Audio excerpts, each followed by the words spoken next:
Well, I've been having to take my Dremel and cut these out. Basically, that was underneath that hole right there. And wherever they wanted to put a screw through, they went ahead and just drilled it and squirted a bunch of epoxy down inside there. Well, you can tell how much of the original coring was shot all to pieces when they did it because it spread out like that. There's no coring in that. In other words, this coring was already shot underneath here when they squirted that epoxy down in there.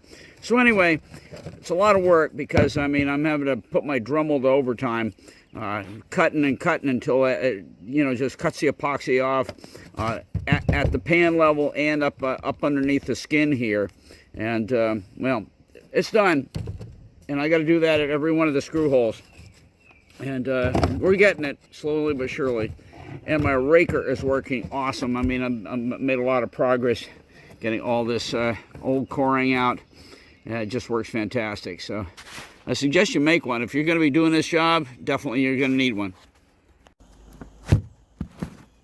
So the deal is, when you get some of that old coring in there, take your knife edge and just push it into the soft, punky stuff, and then just push it all the way back, and then start raking.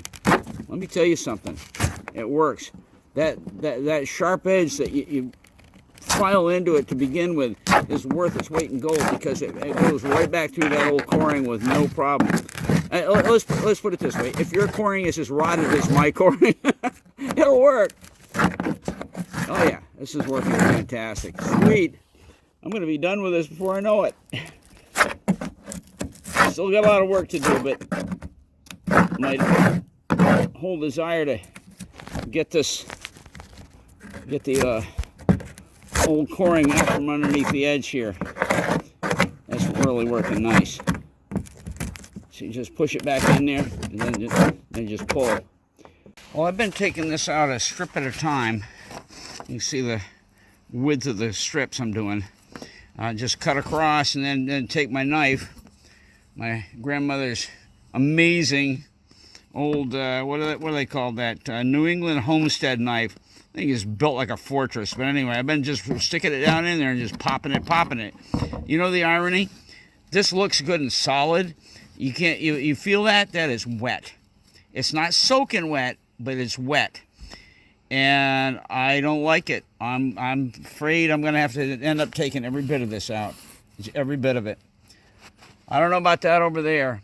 Some of that is really good and solid, particularly toward the outside, toward the tow rail over on the port over there. But anyway, I think this is all going to have to come right here. I don't think I've got any choice. Oh, okay. I guess I skinned up my knuckle here. All right, let's move on. Keep on using the old Dremel, cut it in strips and pop it out. My brother mentioned that this was the size and shape of Australia. I'm trying to make Australia go away. I'm sure Australia is a wonderful place. But anyway, yeah, it was all jagged in all kinds of different directions. And as I've taken this up, you cannot believe how much moisture there is in this. And when you tap it, sounds nice and hard, right? You start cutting it in strips like this and popping it out, and invariably you end up with I mean, I can almost squeeze water out a lot of this stuff. So, yeah, I don't trust it. I mean, it's like I said, that feels good and solid. It ain't. So it's all coming out, every bit of it. That, I'm still going to make up my mind about. That seems solid over there, but I don't know if I trust it any more than I do this. So, got to keep going.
Well, guys, I'm afraid that's the end of Australia.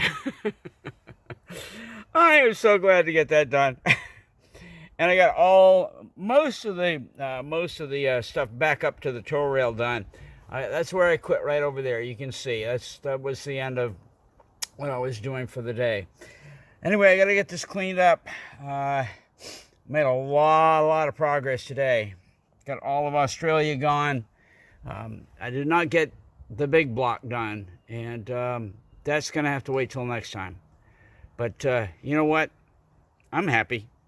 That little blob that's gone up there. Oh, anyway, yeah, we got some work done. And here, let me get this swept out of the way. I'm gonna get the vacuum cleaner up here in a minute. Borrowing my dad's shop vac. Hang on, right there. I'm really glad to get that little setup done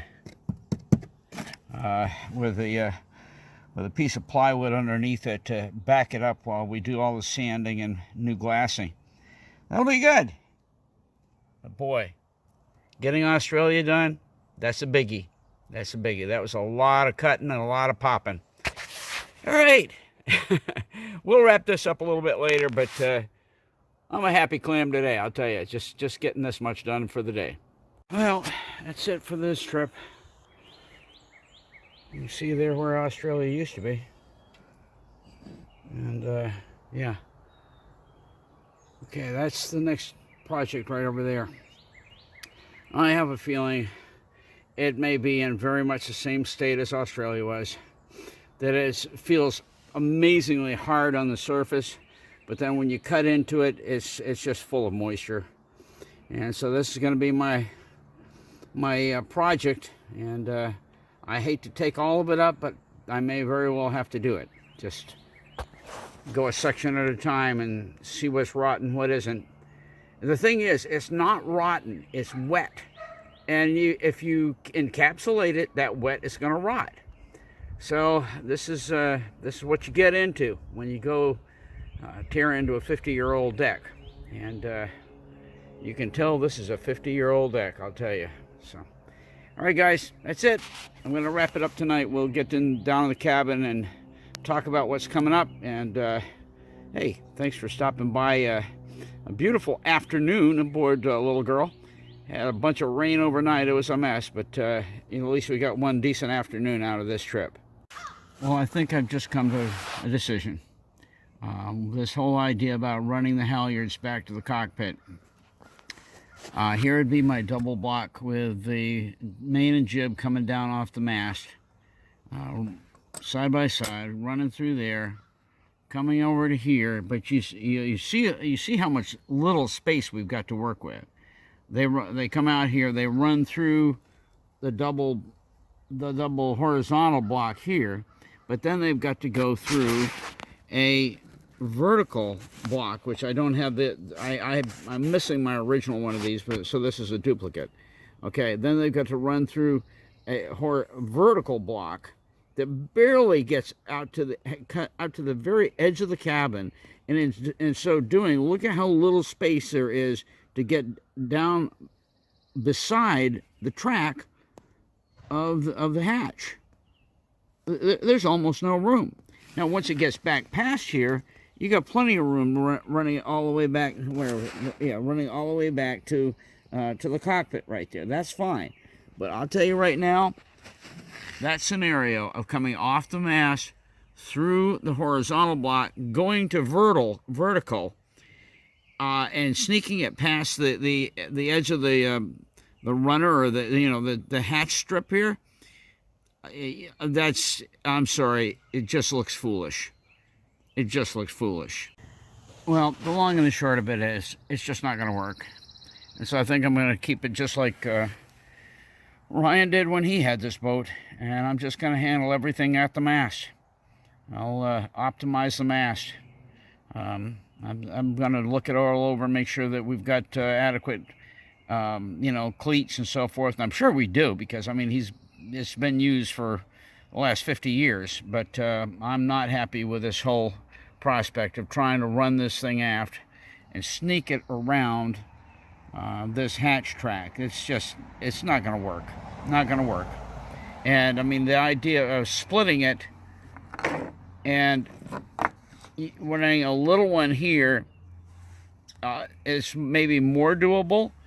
And then a little one, in other words, you do one of these port, one starboard. In other words, splitting it at the bottom of the mast and going that way. I still don't think it's a viable situation. So we're just gonna. I think it's all gonna be at the mast, and we'll just try to optimize everything at the mast. All this work that I've done to make these, all for naught. But hey. At least we got this thing set up. We got, a good double block here at the bottom of the mast. I'm going to be resetting that. I had one that was too small, too tight. One that was too small, too tight to the bottom of the mast. That didn't work. So this is going to be offset over to one side like this, off to starboard. And then we're going to cleat it up onto the mast at about 2.5 feet up the mast, just about above where the boom comes in. All right, that's it. Bye.